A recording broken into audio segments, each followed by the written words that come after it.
ओम नमः शिवाय। ओम तत्पुरुषाय विद्महे महादेवाय धीमहि तन्नो रुद्र प्रचोदयात्। स्वागत है आप सभी का मेरे YouTube चैनल पर। आज मैं आपको श्रावण मास के 9वें अध्याय की कथा सुनाऊंगा। ईश्वर बोले कि हे सनत कुमार, यानी भगवान शिव सनत कुमार से कहते हैं, इसके बाद अब मैं शुक्रवार व्रत का आख्यांश कहूँगा। यानी पहले बुधवार और गुरुवार की कथा सुनाई, किस प्रकार से व्रत रखते हैं। अब शुक्रवार के व्रत की विधि सुनो, जिसे जीवंत का व्रत भी कहते हैं। लोग इसे संबंधित एक प्राचीन इतिहास का वर्णन करते हैं। पांडव वंश में उत्पन्न एक सुशील नामक राजा था। अत्यधिक प्रयत्न करने पर भी उसे पुत्र प्राप्ति नहीं हो सकी। उसकी सर्वगुण संपन्न सुकेशी नामक भार्या थी। जब उसे संतान न हुई तब वह बड़ी चिंता में पड़ गई।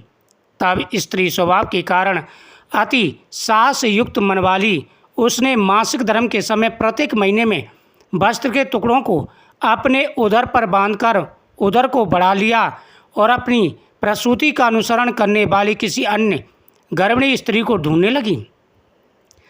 भावी देव योग से उसके पुरोहित की पत्नी गर्भिणी थी। तब कपट करने वाली राजा की पत्नी ने किसी प्रसव कराने वाली को इस कार्य में लगा दिया और उसे एकांत में बहुत धन देकर वह रानी चली गई। इसके बाद रानी को गर्भिणी जानकर राजा ने उसका पुंसवन और अनवलोकन संस्कार कराया। 8वां महीना होने पर सीमांतयन संस्कार के समय राजा अत्यंत हर्षित हुआ। इसके बाद उस पुरोहित पत्नी का प्रसव काल सुनकर वह रानी भी उसी के समान सभी प्रसव संबंधित चेष्टाएं करने लगी। पुरोहित की पत्नी चूँकि पहली बार गर्भवती थी, अतः प्रसूति कार्य के प्रति वह अनभिज्ञ थी और केवल प्रसव कराने वाली दाई के ही कहने में स्थिति थी। तब उस दाई ने पुरोहित पत्नी के साथ छल करते हुए उसके नेत्रों पर पट्टी बांध दी और प्रसव के समय उसके पैदा हुए पुत्र को किसी के हाथ से रानी के पास पहुंचा दिया। इस बात को कोई भी नहीं जान सका। उसके बाद रानी ने उस पुत्र को लेकर यह घोषणा कर दिया कि मुझे पुत्र रत्न की प्राप्ति है। इन सब के बाद दाई ने पुरोहित की पत्नी की आंखों से पट्टी खोल दी। दाई अपने 7 मास का एक पिंड लाई थी और उसने वह उसे दिखा दिया। फिर उसके सामने आश्चर्य तथा दुख प्रकट करने लगी। यह कैसे अनिष्ट हो गया और कहने लगी कि अपने पुरोहित पति से इसकी शांति जरूर करवा लेना। कहने लगी कि संतान नहीं हुई कोई बात नहीं, पर तुम जीवित हो यह अच्छी बात है। इस पर पुरोहित पत्नी को अपने प्रसव के स्पर्श चिंतन से बहुत संदेह हुआ। ईश्वर बोले, राजा ने पुत्र जन्म का समाचार सुन जात कर्म संस्कार कराया और ब्राह्मणों को हाथी घोड़े तथा रथ आदि प्रदान किए। राजा ने कारागार में पड़े सभी कैदियों को प्रसन्नतापूर्वक मुक्त कर दिया। उसके बाद राजा ने सूतक के अंत में नामकरण तथा अन्य सभी संस्कार किए। उन्होंने पुत्र का नाम प्रियव्रत रखा। हे सनत कुमार, श्रावण मास के आने पर पुरोहित की पत्नी ने शुक्रवार के दिन भक्तिपूर्वक देवी जीवंतिका की पूजन किया। दीवार पर एक बालकों सहित देवी जीवंतिका की मूर्ति लिखकर पुष्प तथा माला से उनकी पूजा करके गौधूप की पीठी के लिए बनाए गए 5 दीपक उनके सम्मुख जलाए और स्वयं भी गौधूम का चूर्ण भक्षण किया और उनकी मूर्ति पर चावल फेंके और कहा, हे जीवंती, हे करुणावड़े, जहाँ भी मेरा पुत्र विद्वान हो आप उसकी रक्षा करना। यह प्रार्थना करके उसने कथा सुनी, यथाविधि नाम कर नमस्कार किया। तब जीवंतिका की कृपा से वह बालक दीर्घायु हो गया और वे देवी उसकी माता की श्रद्धा भक्ति के कारण दिन रात उस बालक की रक्षा करने लगी। इस प्रकार कुछ समय बीतने पर राजा की मृत्यु हो गई। तब पितृभक्त उनके पुत्र ने उनकी पारलौकिक क्रिया संपन्न की। इसके बाद मंत्रियों तथा पुरोहित ने प्रियव्रत को राज्य पर अभिषिक्त किया। तब कुछ वर्षों तक प्रजा का पालन करके तथा अन्य भोग कर वह पितरों के ऋण से मुक्ति के लिए गया जाने की तैयारी करने लगा। गया जी में जाकर के मुक्ति कराऊंगा, इस प्रकार से वह तैयारी करने लगा। राज्य का भार वृद्ध मंत्रियों पर भक्तिपूर्वक सौंपकर और स्वयं के राजा होने का भाव त्याग कर उसने कार्पेटिक का वेश धारण कर लिया और गया के लिए प्रस्थान किया। मार्ग में किसी नगर में किसी गृहस्थ के घर में उन्होंने निवास किया। उस समय उस गृहस्थ की पत्नी को प्रसव हुआ।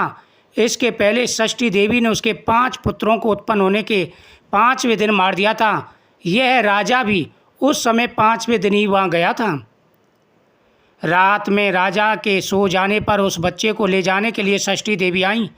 जीवंतिका देवी ने उस षष्ठी देवी को यह कहकर रोका कि राजा को लांग कर मत जाओ। तब जीवंतिका के रोकने पर वह षष्ठी जैसे आई थी वैसे चली गई। इस प्रकार उस गृहस्थ स्वामी ने उस बालक को 5वें दिन जीवित रूप में प्राप्त किया। ये लोग इतने प्रभाव वाले हैं, यह देखकर उस गृहस्थ ने राजा से प्रार्थना की, हे राजन, आपका निवास आज के दिन मेरे ही घर में हो। हे प्रभु, आपकी कृपा से मेरा यह छठा पुत्र जीवित बच गया है। उसके इस प्रकार प्रार्थना करने पर करुणानिधि उस राजा ने कहा, मुझे तो गया जाना है। तब राजा गया के लिए प्रस्थान कर गए। वहाँ पिंडदान करते समय विष्णुपद वेदी पर कुछ अद्भुत घटना हुई। उस पिंड को ग्रहण करने के लिए 2 हाथ निकलकर बाहर आए। तब महान विस्मय युक्त राजा संशय में पड़ गया और पुनः पिंडदान कराने वाले ब्राह्मण के कहने पर उन्होंने विष्णुपद पर पिंड रख दिया। इसके बाद उन्होंने किसी ज्ञानी तथा सत्यवादी ब्राह्मण से इस विषय में पूछा। तब उस ब्राह्मण ने उनसे कहा कि ये दोनों हाथ आपके पितर के हैं। इसमें संदेह हो तो घर जाकर अपनी माता से पूछ लीजिए, वह बता देंगी। तब राजा चिंतित तथा दुखी हुआ और मन में अनेक बातें सोचने विचारने लगा। वे यात्रा करके पुनः वहाँ गए जहाँ वह बालक जीवित हुआ। उस समय भी उस स्त्री को पुत्र उत्पन्न हुआ था और वह उसका 5वां दिन था। वह जो दूसरा पुत्र हुआ उसे लेने रात में फिर षष्ठी देवी आई। तब जीवंतिका के दोबारा रोके जाने पर षष्ठी देवी ने उनसे कहा, इसका ऐसा क्या कृत्य है, अथवा क्या इसकी माता तुम्हारा व्रत करती है जो तुम रात दिन इसकी रक्षा करती हो। तब षष्ठी का यह वचन सुनकर जीवंतिका ने धीरे से मुस्कुराकर इसका सारा कारण बताया। उस समय राजा शयन का बहाना बनाकर वास्तविक जानने के लिए जाग रहा था। अतः उन्होंने जीवंती और षष्ठी दोनों की बातें सुन ली। जीवंती का ये दे षष्ठी श्रावण मास में शुक्रवार को इसकी माता मेरे पूजन में रत रहती है और व्रत के संपूर्ण नियमों का पालन करती है। वह सब मैं आपको बताती हूँ। वह हरे रंग का वस्त्र तथा कंचुकी नहीं पहनती और हाथ में उस रंग की चूड़ी भी नहीं धारण करती। वह चावल के धोने के जल को कभी नहीं लांघती। हरे पत्तों के मंडप के नीचे जाती है और हरे वर्ण का होने के कारण करेले का साग भी वह नहीं खाती। यह सब वह मेरी प्रसन्नता के लिए करती है, अतः मैं उसके पुत्र को किसी को मरने नहीं दूंगी। यह सब सुनकर राजा प्रियव्रत अपने नगर को चले गए। उनके देश के सभी नागरिक स्वागत के लिए आए। तब राजा ने अपनी माता से पूछा, ये माता, क्या तुम जीवंतिका देवी का व्रत करती हो? इस पर उसने कहा कि मैं तो इस व्रत को जानती भी नहीं हूँ। उसके बाद राजा ने गया यात्रा का समुचित फल प्राप्त करने के लिए ब्राह्मण तथा सुवासिनी स्त्रियों को भोजन कराने की इच्छा से उन्हें निमंत्रण किया और व्रत की परीक्षा के लेने के लिए सुवासिनियों को वस्त्र, कंचुकी तथा कंकड़ भेजकर कहलाया कि आप सभी को भोजन के लिए राजभवन में आना है। तब पुरोहित की पत्नी ने दूत से कहा कि मैं हरे रंग की कोई भी वस्तु कभी ग्रहण नहीं करती हूँ। राजा के पास जाकर दूत ने उसके द्वारा कही गई बात राजा को बता दी। तब राजा ने उसके लिए सभी रक्त वर्ण के शुभ परिधान भेजे। यह सब धारण करके वह पुरोहित पत्नी भी राजभवन में आई। राजभवन के पूर्वी द्वार पर चावलों के धोने का जल पड़ा देखकर और वह हरे रंग का मंडप देखकर वह दूसरे द्वार से गई। तब राजा ने पुरोहित की पत्नी को प्रणाम करके इस नियम का संपूर्ण कारण पूछा। इस पर उसने इसका कारण शुक्रवार का व्रत बताया। उस प्रिय व्रत को देख करके उसके दोनों स्तनों में से बहुत दूध निकलने लगा। दोनों बक स्तनों ने उस राजा को दूध की धाराओं से पूर्ण रूप से सिंचित कर दिया। तब गया में विष्णुपदी पर निकले दोनों हाथों जीवंतिका तथा षष्ठी दोनों देवियों के वार्तालाप तथा पुरोहित पत्नी के स्तनों से दूध निकलने के द्वारा राजा को विश्वास हो गया कि यह मेरी माता है।